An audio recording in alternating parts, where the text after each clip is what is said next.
दोस्तों, यह कहानी का अंत कहाँ हुआ होगा कमेंट बॉक्स में जरूर लिखें। तो चलिए शुरू करते हैं। 40 वर्षीय मोहिनी खरे का मन आज बहुत सुबह से ही अशांत था। सामान्यतः रविवार को वह आराम से बिताती थी, लेकिन आज वह अत्यधिक व्यग्र महसूस कर रही थी।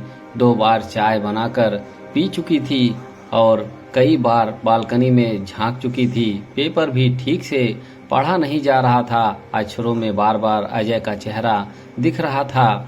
उसकी बातें याद आते ही मोहिनी पेपर फेंककर टहलने लगती थी। यद्यपि उसने कुछ गलत नहीं कहा था, फिर भी मोहिनी उसे ना स्वीकार कर पा रही थी और ना ही अस्वीकार कर पा रही थी। यही तो उसके उद्ग्रीय का कारण था। कल की बात है, अजय मित्रा ऑफिस में मोहिनी का जूनियर कलीग था और मोहिनी के ही अंडर में काम कर रहा था। मोहिनी ने गौर किया था कि पिछले 1-1.5 माह से किसी भी मीटिंग में या दफ्तर में अजय का ध्यान उसके काम पर कम और उसके चेहरे और आंखों पर अधिक होता था। कल शनिवार को जब अजय किसी प्रोजेक्ट पर चर्चा करने के लिए आया, तो वह प्रोजेक्ट पर ध्यान देने के बजाय मोहिनी की आंखों में खो गया। मोहिनी ने उसकी नज़रों को महसूस किया और हचकचा गई। उसने अपनी सीट से उठकर अजय की कुर्सी पर जाकर उसके कंधे पर हाथ रखा तो अजय हड़बड़ा कर उठा और बोला, जी मैम, हम कहाँ थे? पर अभी हम लोग चले ही कहाँ थे अजय, तुम तो सीट पर बैठते ही कहीं खो गए थे।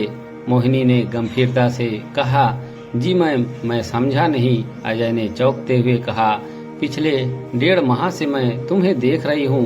मोहिनी ने घूमकर अपनी सीट पर बैठते हुए कहा, मैम, आप अधिकारी हैं और अधीनस्थ को देखना आपका अधिकार और ड्यूटी भी है।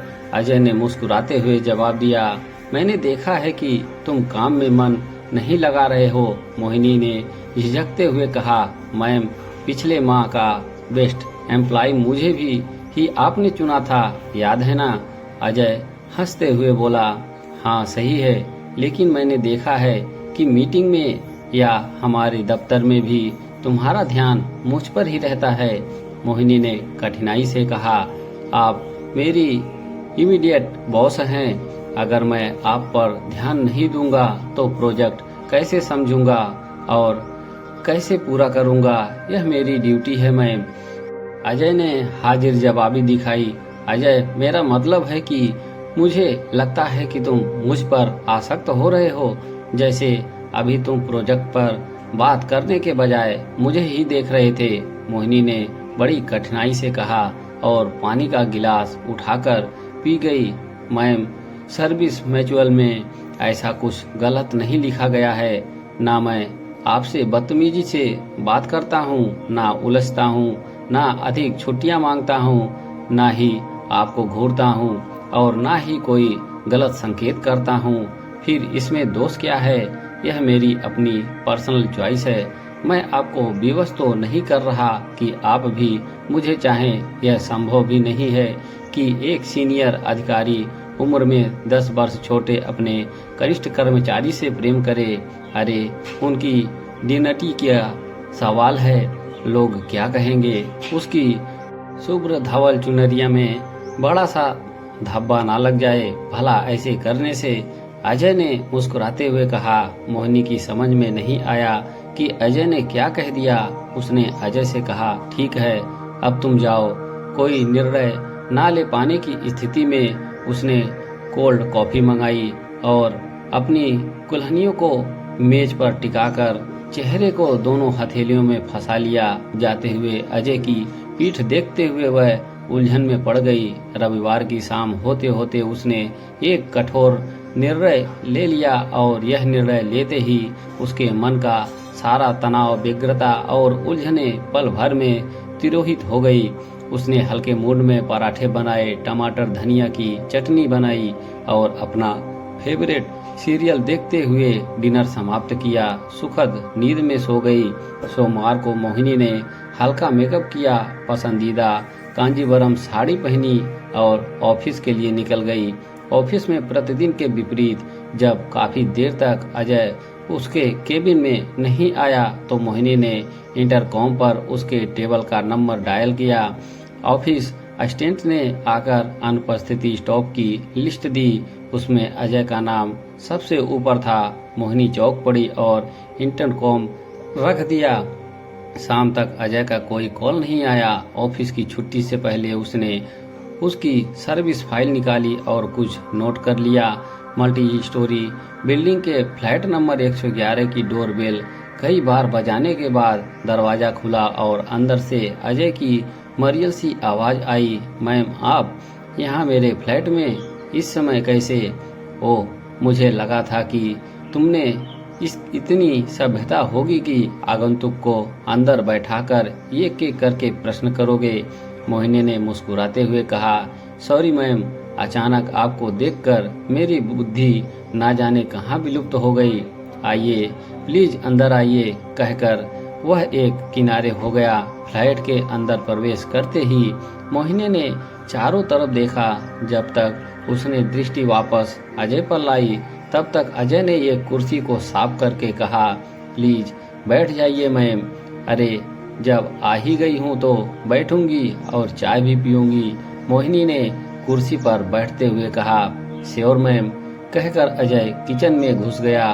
कुछ ही पलों में किचन में कुछ गिरने की आवाज आई तो मोहिनी दौड़कर वहां गई और वहां का दृश्य देखकर उसका हृदय धक से रह गया।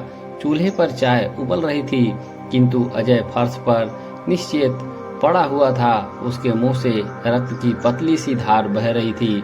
मोहिनी ने उसे स्पर्श किया तो उसका बदन तपता हुआ पाया। घबराकर मोहिनी ने गैस बंद की और अजय को कंधे से सहारे पलंग तक लाई। पानी की छींटे मारकर उसे सचेत करने का प्रयत्न किया। चेतना वापस आने पर मोहिनी ने पूछा, तुम्हें क्या परेशानी है और तुम यहाँ किस डॉक्टर से इलाज करा रहे हो? डॉक्टर शांतनु बनर्जी, अजय ने कहा, पर वे तो लीवर और किडनी के डॉक्टर हैं। मोहिनी ने चौंकते हुए कहा, जी हाँ, कहकर अजय फिर से अचेत हो गया। मोहिनी ने एम्बुलेंस कॉल की और अजय को डॉक्टर बनर्जी की क्लिनिक में ले गई। ट्रीटमेंट आरंभ करने के बाद डॉक्टर बनर्जी ने मोहिनी से पूछा, आप कौन हैं अजय की? जी, अजय मेरा कलीग है, मोहिनी ने जवाब दिया। क्योंकि कोई और पारिवारिक सदस्य समीप नहीं है, अतः मुझे अब आपको कुछ बताना है। अजय के विषय में डॉक्टर बनर्जी ने गंभीर स्वर में कहा, जी अवश्य, आप स्पष्ट शब्दों में कहिए। मोहिनी ने घबराहट भरे स्वर में कहा, अजय ने मुझे बताया है कि बचपन में उसके माता पिता में अलगाव हुआ तो उसकी माँ उसे लेकर अलग हो गई। बाद में माँ ने दूसरी शादी की और सौतेले बाप ने 8 वर्ष की उम्र में उसे घर से निकाल दिया। तब से वह इधर उधर काम करता रहा और पढ़ता रहा। क्योंकि वह पढ़ने में कुशाग्र था, इसीलिए यूनिफॉर्म और बुक्स मिल जाती थी और फीस माफ हो जाती थी। फिर उसकी नौकरी यहाँ लग गई। अब सुनिए महोदया, 1.5 माह पहले की जांच में पता चला कि अजय को लीवर सिरोसिस नामक गंभीर बीमारी है। प्राइमरी स्टेज में है, लेकिन इलाज के अभाव में यह बढ़ रहा है।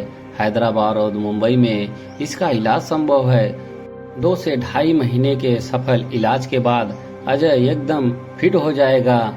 4 माह बाद जब अजय पूरी तरह स्वस्थ हो गया तो एक दिन अस्पताल के बगीचे में बनी बेंच पर मोहिनी का हाथ अपने हाथों में लेकर बोला, मैम, आपने मुझ पर लाखों रुपए खर्च कर दिए, मैं इस उपकार को कैसे चुकाऊंगा? मोहिनी ने मुस्कुराते हुए कहा, बहुत आसान है अजय। दोस्तों, इस अधूरी कहानी को आप पूरा समझ गए होंगे। इसका अंत क्या हुआ होगा? कमेंट बॉक्स में अपनी राय जरूर लिखें। धन्यवाद।